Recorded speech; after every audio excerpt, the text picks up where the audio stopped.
What up, everybody? Welcome to the Average Joe's X and O's podcast. Max and Nick here with you. And boy, do we have a lot of shit to talk about that went down this week. It was like Trade City up in here, dude. Like we had, big moves for specifically quarterbacks and potentially more on the way. But fuck, dude, we got so much to cover with all this shit. Like it's so weird in the offseason how, legally, what the NFL season hasn't even started yet. We still got to wait till 16th. Yes. Yep. But like that's the official. all these moves are being made already, and ready to go. So it's just been crazy and it's not over yet. I think by the time we hop on here next week, we're going to have some other moves that are going to be pretty fucking nuts too. So yeah, man, we got to dive into it. And I guess we might as well start with the very first thing that kind of popped up literally 5 minutes ago. Just came down the pipeline. But like my Browns made a trade for Amari Cooper. This means a lot of things. Well, for one, the Browns get a number one. And, I was talking to the buddy the other day about this because we didn't think it was going to happen. We didn't think the Browns would go. First of all, I wasn't sure if the Browns would be able to pull in a top free agent receiver just based on last year. And, like I said, Baker's been getting shit on a lot, but let's be honest, he was pretty banged up. Like before that, he's had moments of really good accuracy, which he's always kind of been, but last year just kind of looked bad altogether with that. So that made it look tough. With this trade, they're probably, listen, Browns fans, I love Jarvis Landry, right? Great. He was a big piece in changing the locker room and was a good guy on the team. Personally, I think with the last 2 years of his injuries, he's that type of, in his career right now, he's that type of receiver that will get you those tough yardage, those first downs when it's like third and long, that kind of thing. But I don't see him being the guy to score like a ton of touchdowns, right? So I know a lot of Browns fans are probably going to be upset that Landry is going to be gone, but what Cooper does give you is the ability to stretch the field and be a deep threat and score touchdowns, basically. So it's definitely needed, especially since Landry's not going to be there anymore. With you guys losing Landry, possibly, probably in the offseason here, and losing Odell.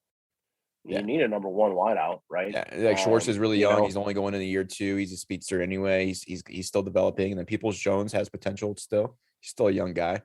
But yeah, you needed somebody, a veteran in there that could be that number one guy. And if you're gonna replace Odell, why not do it with a guy that's a fantastic route runner and has had proven production in Dallas? Yeah. So definitely. Yeah, and I'm not saying it's going to be equal to what the Bills did, but remember when Diggs went to, I think Diggs is a better receiver, but when Diggs went to Buffalo, night and day difference. And then you added Emmanuel Sanders last year and that worked out pretty well. So we'll see how this pans out.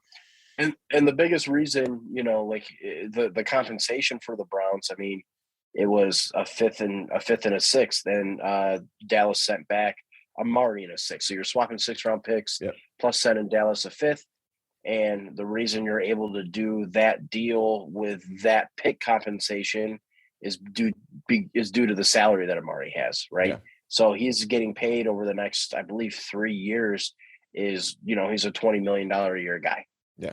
So which would rank third in the NFL as far as AAV for wide receivers. So, you're looking at a pretty highly paid per year guy, but that contract is the whole reason you're able to say, well, if you're not going to retain any salary and we're bringing on a $20 million a year wide receiver, we're going to send you a fifth and a sixth, and you're going to send us a sixth back. Yeah. And that's where the compensation falls for guys like that with those contracts. Yeah, and I think the Browns are done making moves. I think the next one they're going to sort out, and I don't know when, because like sometimes the timing of when they do things, it depends on the like it's kind of confusing to me, but like with the money and shit, sometimes they release people later on.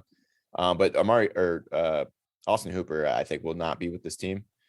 They're paying him a lot of money, and he, had the good year with Atlanta, and then he never quite panned out like we thought he would, so they're paying him like 10 million a year right now. So, and they just extended Njoku. So I think Njoku is going to be the number one guy, and then Hooper is going to be traded or cut. So we'll see. I would like to see him be traded to get something out of him. So I don't think the Browns are done making moves since this happened. And I don't know, man. It's interesting. I think it changes the draft a little bit. We talked about it last week. I think I would be cool with still drafting one of these stud receivers like Garrett Wilson, Olave. I don't know who. You got your, picking at 13. I mean, you have your pick of the litter, really. However, we did talk about it last week. Bring on a dynamic number 2, right? Yeah. With one of those guys. They might be able to even wait a little bit now. And like I said last week, man, that defensive tackle from Georgia, if he's there at 13, man, I say you beef up that defense. Well, you filled probably your biggest hole, maybe outside of, depending on what side of the fence you fall on, outside of quarterback, right? Like you filled the biggest need on the team, and now you can kind of target best player available at that 13 spot, which is not a bad thing to be able to, or a bad position to be in, I should say. So, it's pretty good. Or as you said, Malik Willis. That's just because of the simulated mock drafts. But man, imagine Malik Willis throwing the ball to Amari this year. It'd be pretty dope. Yeah. It does kind of open the door for something else, and it's I guess we'll get into it. It's big news because it kind of ties in with the Browns in a way, supposedly. And it's gonna take a while to talk about. We've talked about it on the show before, but Deshaun Watson, his whole situation came out last year. We talked about it on the show and how weird it was, and he had the trial yesterday in front of the grand jury, and I didn't know this. Let me pull this up for you. I don't know if you knew this. Because Tuesday he's got to face some civil lawsuits, so he's not necessarily out of the weeds yet. But I don't really know much about. Oh, did I delete it? Damn it. Well, anywho, basically it was just like a stat saying that grand juries usually indict people with like a 95 to 99% rate. You know what I mean? So the fact that he got off from that and wasn't charged with anything is pretty interesting with an indictment rate of being that high. Problem is now, I think, as I understand it, the civil suits, I mean, it looks like, if I had to predict it, there's just going to be settlements. Seems like that's kind of how they work. I don't know. I'm not fucking in the court systems. I'm oblivious to it. I'm not a fucking lawyer. But it looks like he's probably going to get off, and he's probably going to be playing football again. And I know a lot of fans, Browns fans specifically, I know the Panthers are rumored to be heavily interested. And like now the Cleveland, especially with this move, who knows? Maybe they really are interested. There was 92.3 The Fan yesterday. It was Dustin Fox was saying that like he has a friend in the NFL and saying the Browns were willing to give away 3 first-round picks, Baker and Austin Hooper to get him, and like who knows, dude? Who knows? No matter where he would end up, some people in the fan base are going to stop watching the team because people are never going to let it go. I'm not saying they should let it go. That's what makes it like such a touchy, subject. We've seen this before in the NFL, right? I mean, people forget, like Ben Roethlisberger had some rape allegations, and Steelers fans, backed him up. You know what I mean? A little different because there's fucking 22 of them, kind of, So, I'm like on the fence because like none of us are ever going to actually know 100% what happened with all that, right? It's weird that Deshaun Watson has 40 massage therapists. It's also weird that this came out when he decided he wanted to trade it from Houston. Both things can be true. They don't have to be mutually exclusive, right? Yeah, I mean, I think the hate's always going to be there. I mean, fuck, dude, you look at the NFL and it's not the first time it's happened. It's the first time this something like this happened with this many women coming forward. So we'll see what happens. And, if Deshaun Watson never played football ever again, I mean, I wouldn't care. Is he a great player? Yeah. If the Browns did end up trading for him and he gets out of this whole situation and, maybe there's a settlement and like technically he's not charged or anything, it's like, I mean, does it suck if he really did do it to the women? Yeah. But is it also right that someone's just guilty until proven innocent too? Like, the whole thing's fucking crazy. Yeah, I mean, when you're looking at it from the NFL standpoint, they're going by the mantra of, it's not what it's what you can prove in court, right? So at this point, legally, Deshaun Watson is, absolved of all of his behaviors. It is, when you have 22 separate lawsuits, against you from 22 separate people, I don't know that that's a coincidence, right? Like that just seems to be, there's just too much smoke there for it to really be, something that was made up or some sort of coup. But however, there wasn't enough evidence to convict him in any, with the grand jury. So I was reading an article where he was pulling the Chappelle card. He was pleading the fifth. Yeah. A lot, apparently. Yeah. And you can. I'm laughing because that skit's fucking hilarious. That's why I'm laughing. Yeah. I haven't seen Chappelle in forever. Dude, it's so good still. It's so good still. Even to this day, when it was on Netflix, like, dude, it's still good. Holds up. Yeah. So like, even legally, you can recognize the fact that legally he did nothing wrong in the court's eyes and still not respect him as a person because of your own personal beliefs. So like I get where that front is, but people are going to say wherever he goes, like they're going to hate that team, and that's fine. That's your prerogative to do. However, the reality is that he is going to most likely be playing football next season, as long as the NFL does not suspend him for any reason. So, now you gotta, and that's in the realm of talking about football players and perspective off or possible offseason moves.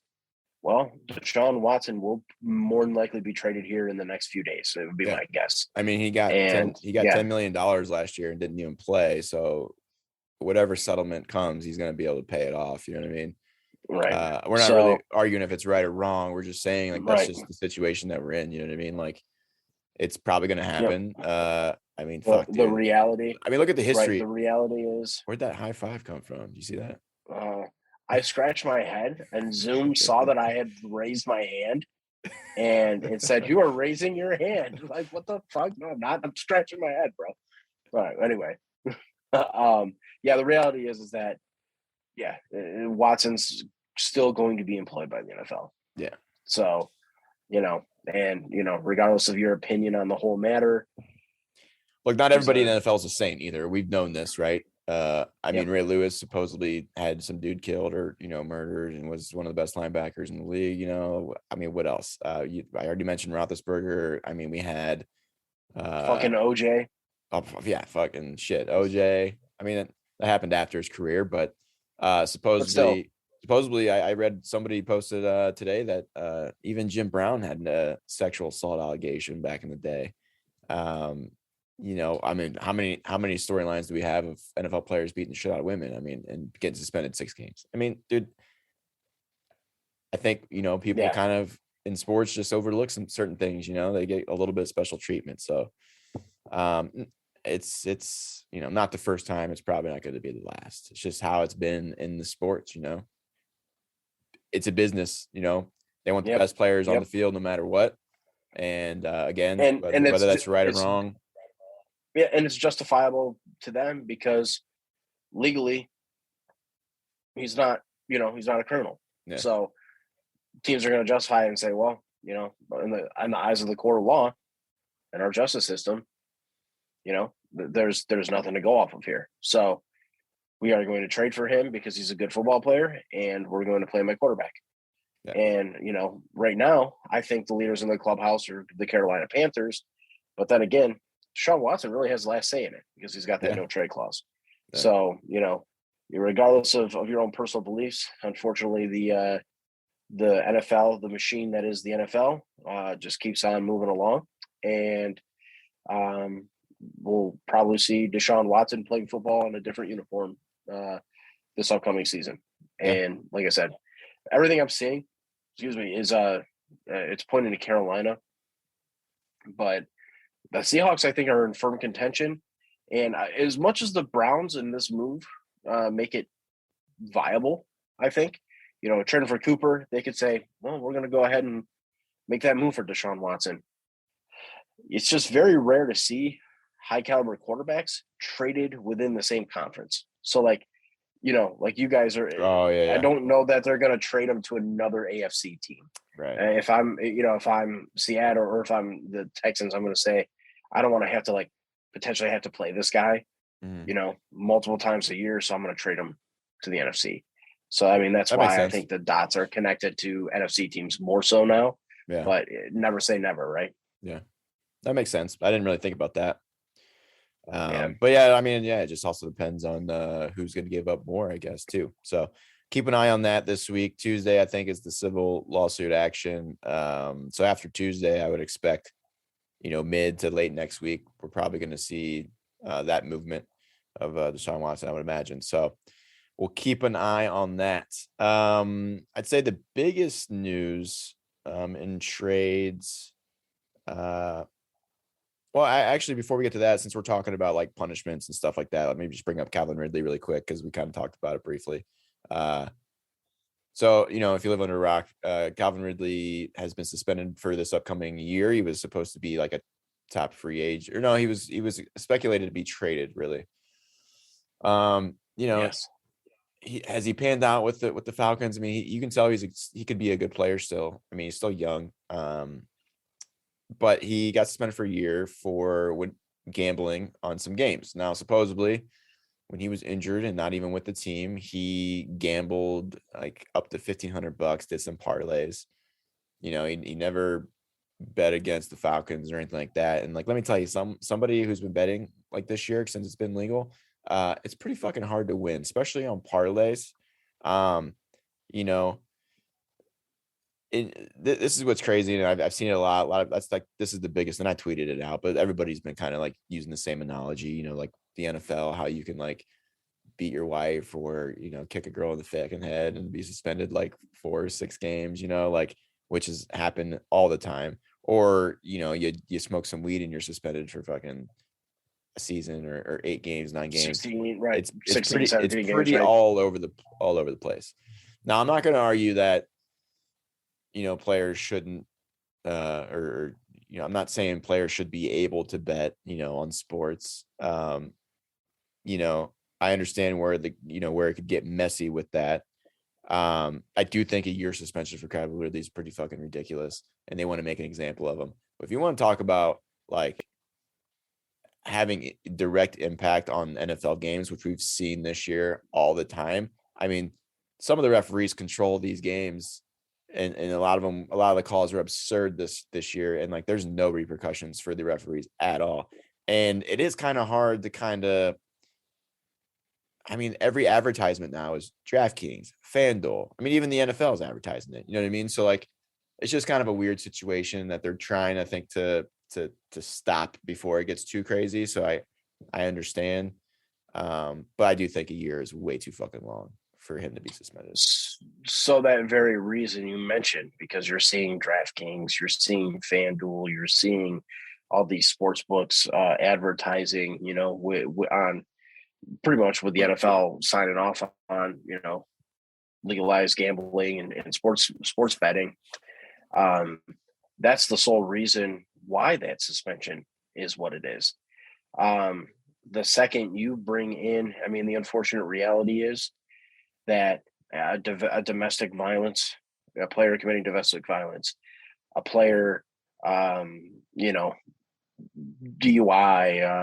whatever the case is, that doesn't affect the integrity of sports games.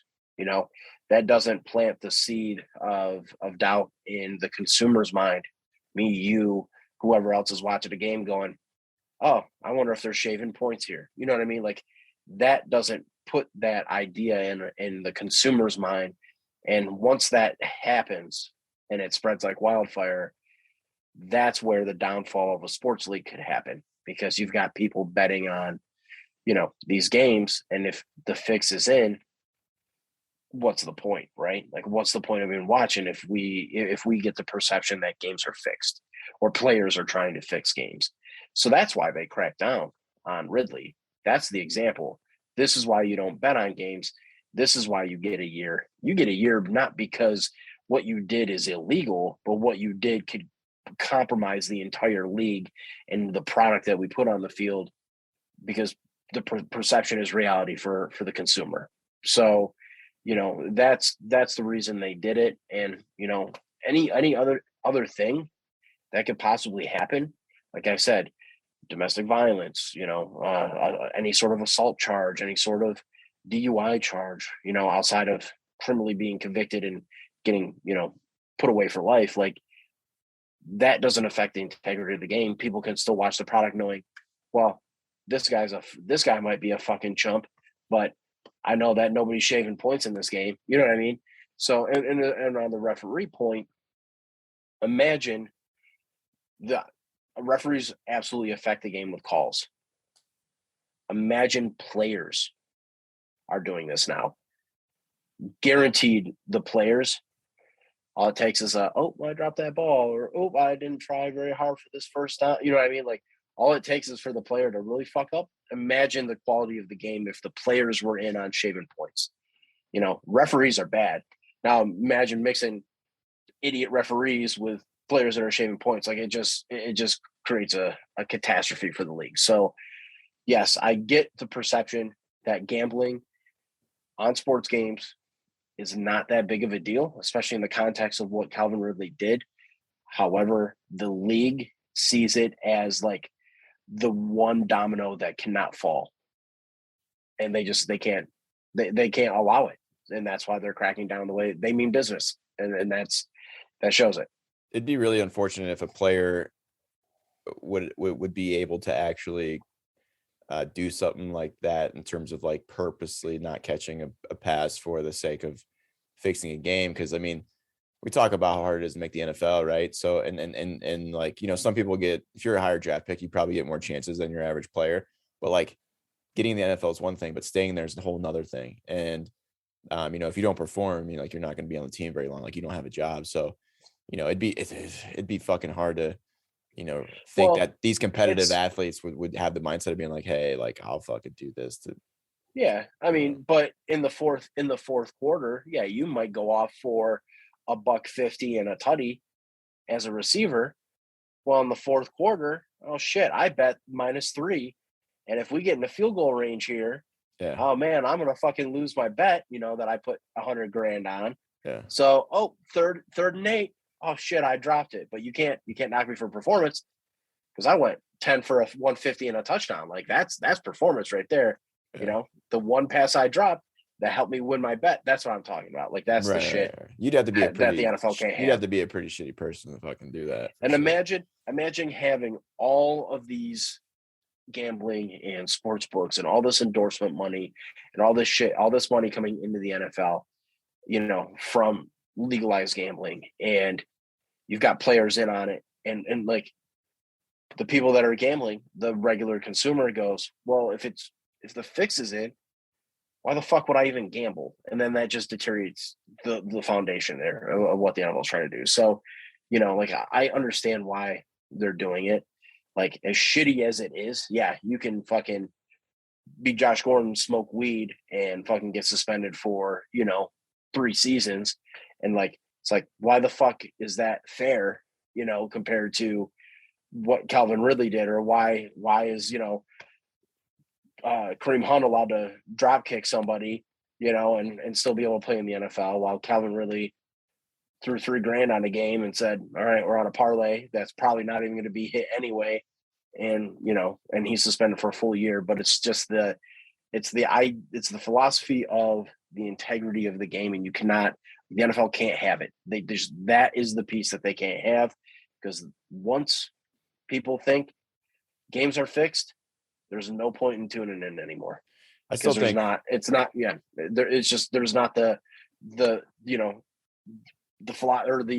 perception that there's fairness involved in these games, or any sort of competitive fairness there. I mean, I still think his suspension is too long, though, because the fact that he was injured, not even with the team, there was no chance of him actually having a physical.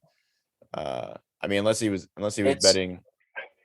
it's the perfect length of suspension. Like, it's harsh enough where players are going to look at it and go, "Well, fuck, I don't know that I want to even get anywhere near this." That's why it's so severe. They're Yeah. going to. It's an effort to deter other players from doing it. Yeah. You know, as unfair as it might be, you know, like, fuck, you go and bet on games like every week. You know, like, Yeah, I fucking don't win very often. and right. Well, you know, that's besides the point. But you're able to go, and it's I like, just bet $100 don't on have UFC any. fights today, and I'm probably gonna fucking lose it all. Well, it's like, you know, it's not like you go and bet on a game. Work doesn't go suspended without pay for a year. You know what I mean? Like, Right. that I can see, like, from that you know, by our perception, it's like, well, that's not fair. But if you put you know, the NFL's, you know, you put their big boy pants on, and you put yourself in their shoes, they just can't have it, and that's why they're cracking down. It might be even longer than a year, honestly. Like, he can apply to play again next year, Yeah. but they might say nope. You know what I mean? Like, I think he'll be in the very clear just because of because like he only did like 3 parlays and bet $1,500 total. So I think he'll probably be in the clear, but yeah, I mean, we'll see. I don't know. well, you know, like I said, the NFL, that's the one piece the NFL cannot have happen to their league, is people's perception of the league being fixed. The worst part probably that is would just ruin it. The worst part probably is he was due. I think he lost out on what, 10 mil? Like 10 or 11, Yeah, 10 or something like 11. that. Yeah. Yeah, that's like the worst part about it. But yeah, pretty crazy. Let's see here. Maybe, well, we'll get to the smaller traded first. The Colts decide they're done with Carson Wentz, and they traded him to the Washington Commanders. I can't. Now you showed me that, I can't unsee it, dude. It's every time I think about it. Yeah, you know, the Clit Commanders. Yeah, Carson is now the Clit Commander. You know, Clit Commander. Carson Clit Commander Wentz. I'm not even gonna call them Washington Commanders anymore. I'm just gonna call them the Clit Commanders now. The whole team. The Jay and Silent Bobs. Yep. Yeah. But I mean, it's because they missed out on the Russell Wilson trade, which we'll get to. Yeah. But that's the reason why that trade went down. And Carson Wentz is now on team number 3 since 2017. He's a weird one. Put it this way. It's probably better than Taylor Heineke, but we're not sure. And I don't know that I'm like fully sold on Carson Wentz. It's tough, dude. Cause like, you know, like, we go back and listen to some old episodes. I was riding the Colts all year last year. I thought they were built to make something happen in the AFC, and you will potentially fight to go to the Super Bowl, and they came up short. You know, there's times where Carson Wentz looks really good, and there's a lot of other shit he does that's kind of, you know, suspect. So like, the good news about this is the fact that it doesn't matter who's behind center. McLaurin is a fucking animal, and is going to be doing his thing, right? So, you know, if Washington adds another top receiver, I think they should be all right. You could make the argument that the Colts receiving core was not the strongest last year too. So, you know, listen, with the Clit Commanders defense, you know, I think they're always going to be tough. Even if they just get a little bit better on offense, I think they're still going to be able to at least compete in that division for sure. And, you know, I do think they are a little bit better football team with Carson Wentz. How much better? I don't know. Yeah, I mean, pretty much take what they were last year. They were actually very disappointing last year on defense. With all the investments they made. They had some injuries though, too. You know, I mean, what's his? Oh my God, why am I drawing a blank? Young. Yeah, Young was injured. Blew his ACL out, right? I think. Yeah. But Yeah. yeah, so I think that will Well, get fixed for sure. yeah, if they can fix that part of it, I'd say offensively they should be somewhat competent. Yeah, But it's just one of those deals that like you gotta like Carson Wentz needs to find his stride there, right? yeah, But he's got weapons. I mean, he's going to be throwing to Terry McLaurin. If Curtis Samuel stays healthy, that's that's a good 1-2 punch. Mhm. Antonio Gibson. I mean, he's no Jonathan Taylor, but he's pretty solid. So like, I think we'll see an improvement there. But I think that division now is real interesting, especially Yeah. now that we've got Amari out of the division and like there's just a lot of moving parts there. So Mhm. that, I mean, I can see why, Washington wanted to do what they, get their quarterback in place after missing out on Russell. Yeah, Uh, that's going to be a pretty interesting division. I still think it's the Cowboys it division to will. lose, but we'll see. Yeah, I mean, we'll see what. I mean, I know the Giants are bad, but we'll see what kind of moves they make. I do think that Trubisky is. I mean, there's rumors that the Colts are rumored to be after. I heard it's Trubisky, but the more stronger rumor is that they're going to try and go after Garoppolo, which would make sense, I think. But I think with Dabo being linked to Trubisky, I could definitely see the Giants going after him and plugging him in that system right away with the Giants. So that is to be seen. We're definitely not done with quarterback moves, I don't think. So, but yeah, what did the Colts what did Washington give up to get him? Do you remember? It wasn't a lot, I don't think. Yeah, it was basically like fucking jelly ranchers and some fucking pocket lint or something like that. Yeah, let's see here. I can tell you in a second. It's like a couple third round picks. Yeah, Yeah. Yeah, it was like 2 third round picks. basically nothing. Yeah. So Third round picks are still I mean, no, they're pretty valuable. top 100 players possibly. Yeah, no, they're valuable. But Honestly, I think rounds 2 and 3 are almost better than rounds 1 for the most part. I mean, if we pull up first round picks for like the last 10 years, I'm sure we'll find a lot more busts than people panned out, became like top players. So yeah, so we'll keep an eye on that and see how that goes. I think because like I said, I mean, there's no quarterback for the Colts right now. So is Garoppolo going to go there? He'd have to be traded, right? yes. Yeah, he's not a free agent. So I mean, I don't know. Or maybe the Colts are a team that somehow trying to get Watson. I don't know because they're built right now. I don't think they're going to give up. There is no way the Texans would even trade. They might not even trade him in the conference, let alone within their own division. I forgot they're in this. I forgot the same division. Yeah, that'd be wild. That'd definitely be an out of the box thing. That'd be sure, stupid. outside the box. That would be dumb. But yeah. Well, let's talk about the biggest quarterback trade of the week. Russell Wilson was traded to the Denver Broncos.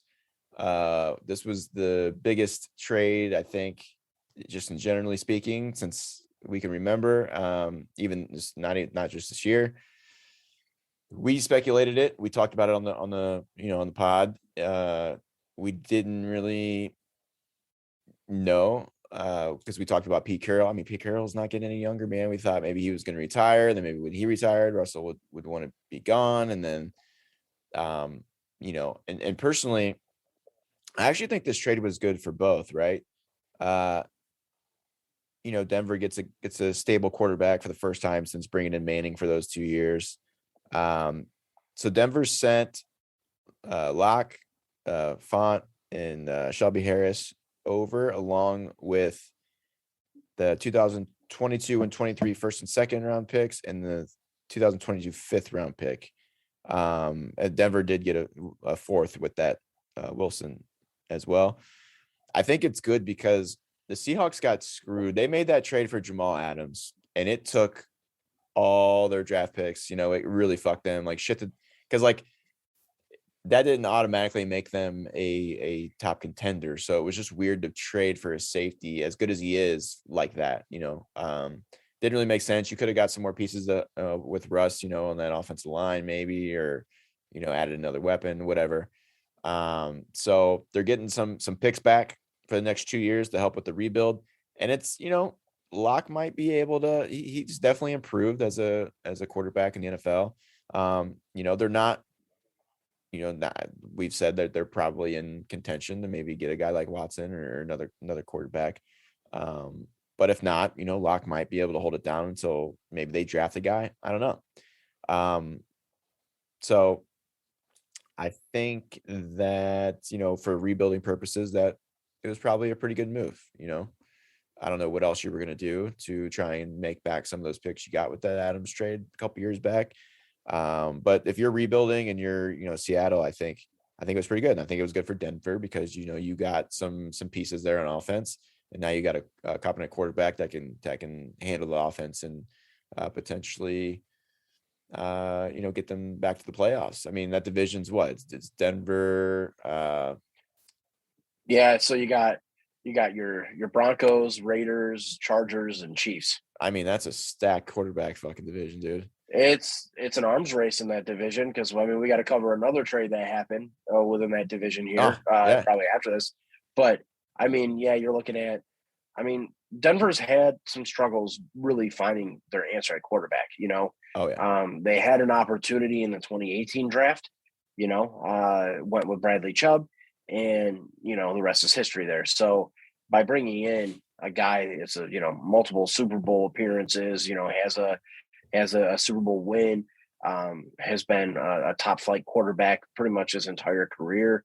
What more can you ask for? And I think that was the piece that they needed because defensively they were strong last year. They have weapons on offense. So really that was the piece they needed. And, if they're looking at it going, we can kind of, live without these picks for the next couple of years and really, use Russ as our big acquisition. He's going to be here for 3 to 4 years, and we can retool after he leaves. Then you're smart on them to make that move. Yeah. Now, Russ also had the ability to kind of dictate where he went and why you would want to go into a division that has Patrick Mahomes and Justin Herbert and have to duke it out, whatever. Josh McDaniels as the Raiders right now might be like, yo, guys, we're probably going to sit this one out this year. I mean, we're probably gonna be in some tough games, but I think it was a great move for Denver. That's going to be just a bloodbath in that division this year, though. After that play, yeah, man, I don't.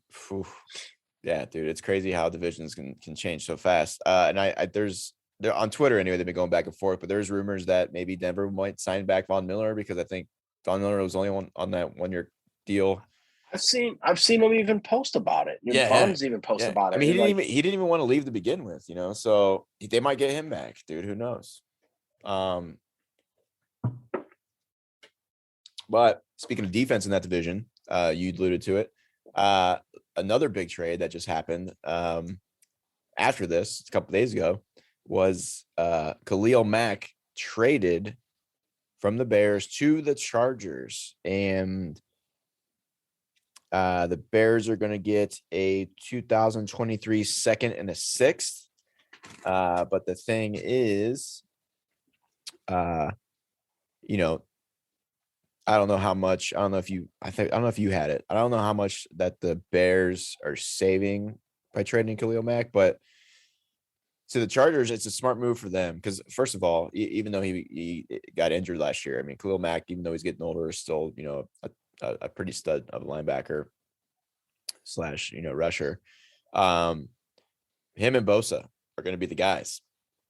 So, pick your poison on that one, But here's why it's good for the Chargers too, and I think it's good for the Bears, right? I think for the Chargers, I was reading, and if they wanted to, let's say Mac just doesn't produce like he has been in the past as he's getting older. I think he is going to produce. The Chargers could cut him in 2023 and they'd save $16.9 million. And if they waited till 2024, they'd save $20.3 million. So I think they'll get a couple years out of him. depending on, injuries and all that stuff, his production. So I think it was good for them. And then for the Bears, I mean, they got to get some talent in there to surround Fields. Well, a new GM, in Chicago probably wants to. I mean, the first step of a new GM is to be, let's get ourselves in a better cap situation. Oh, you got a rookie contract quarterback or a rookie quarterback on contract, and this is the time to kind of, make those moves, clear some salary cap, because if you want to trade, an Amari Cooper becomes available, a big time player becomes available. Now you've got some flexibility to make those moves, right? So new team. So the Chargers will require in 2022 $17.75 million on Khalil Mack's contract. In 23, it's 22.9, and in 24, it's 23.25 by trading Khalil Mack. This year, the Bears are just going to have to live with. I mean, they live with a $24 million dead cap hit on Khalil Mack. Well, I mean, so check it out. The Bears are projected to by next year, 2023, they're going to supposedly have 121 million in cap space. So they're probably going to be number one in the NFL in terms of the cap space they have.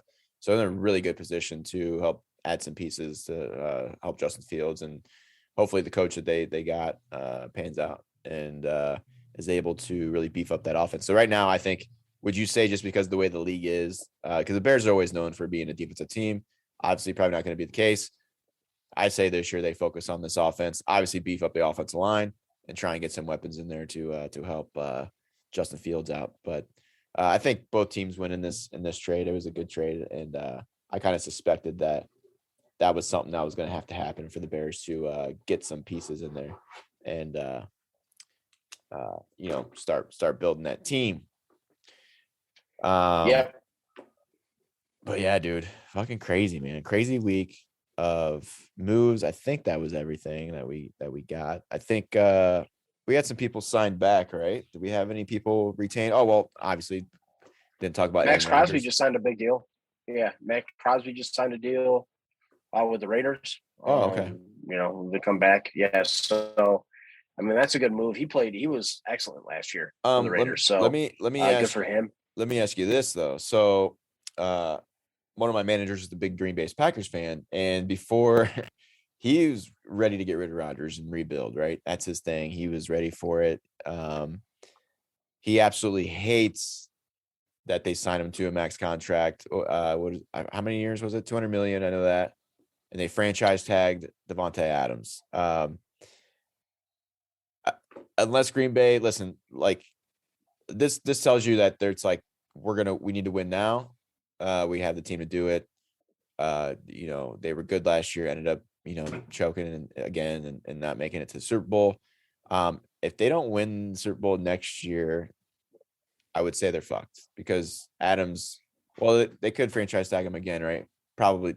He wants a big contract, right? If they don't make it to the Super Bowl or win a Super Bowl, I think this is going to fuck Green Bay in the years to come, is basically what I'm getting at. Like when Rodgers is done, I just think Green Bay is going to be in a complete rebuild mode, and they're going to be a bad team for a while. But this is the beginning of that, I think. What do you think? Right. Yeah.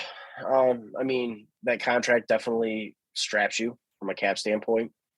By doing what they did, they were able to at least get Devontae back for a year. It's almost like let's run it back and maybe blow it up after this. Because I saw Rodgers. He had said that he hasn't officially signed anything yet, but he wants to come back. So like, it's kind of been some mixed verbiage out there. But the idea is that it's like you can. There's void years after this year, for his contract.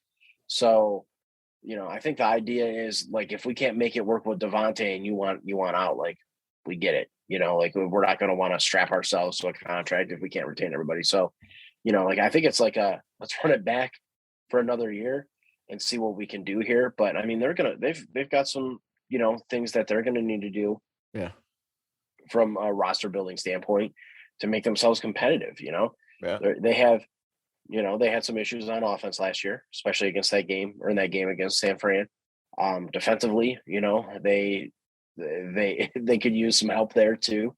So, I think let's just put it this way. I mean, I understand why you would want to retain Aaron Rodgers. Like, that's the guy that gives you a chance to win every game. And, that's a guy that, you can win a Super Bowl with. So, it's almost like it almost just seems to me like let's run it back this year and see what happens, sort of deal. And they're also fortunate that, like, you look at their division. I mean, the Bears are still building up. They'll probably own the Bears.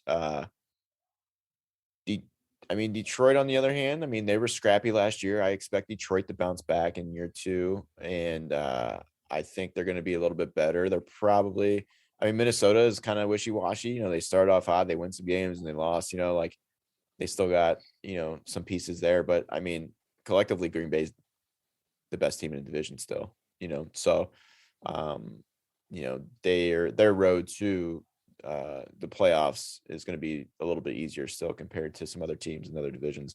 So from that perspective, I think it makes sense. So we'll see what happens with Green Bay and if they can get back, but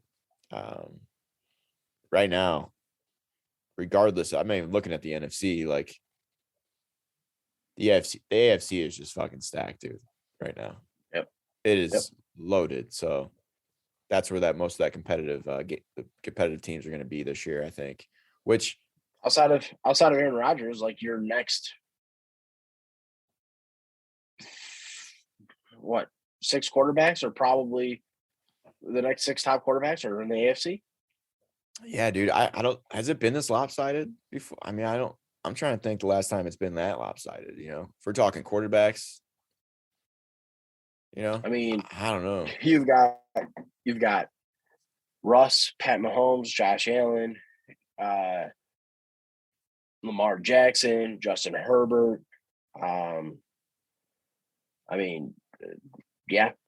It's pretty. Yeah, dude. Pretty freaking loaded, man.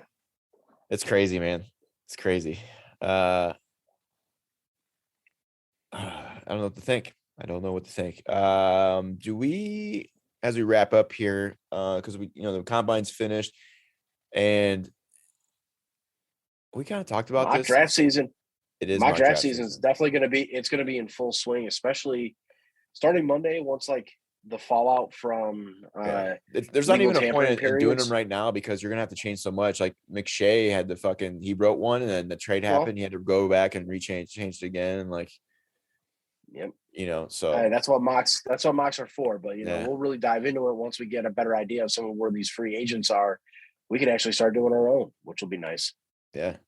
We can do that. And then dude, I was thinking about it last night, actually. I know I mentioned it on the show, but need to get this blog site up because last night I was like, dude, I can fucking write about all this shit. We could just write whatever, quick, boop, upload, be dope, so we should really get on that.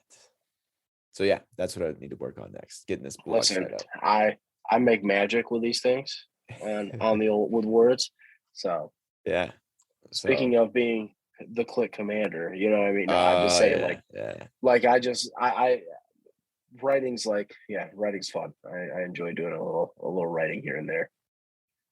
Carson Wentz might not be a Super Bowl champion, but now he is the click commander of the click commanders.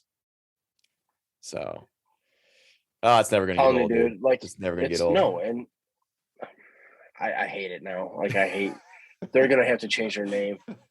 I know 3 years from now, they're gonna be like, all right, we got to change our name again because everybody keeps calling us the Click Commanders.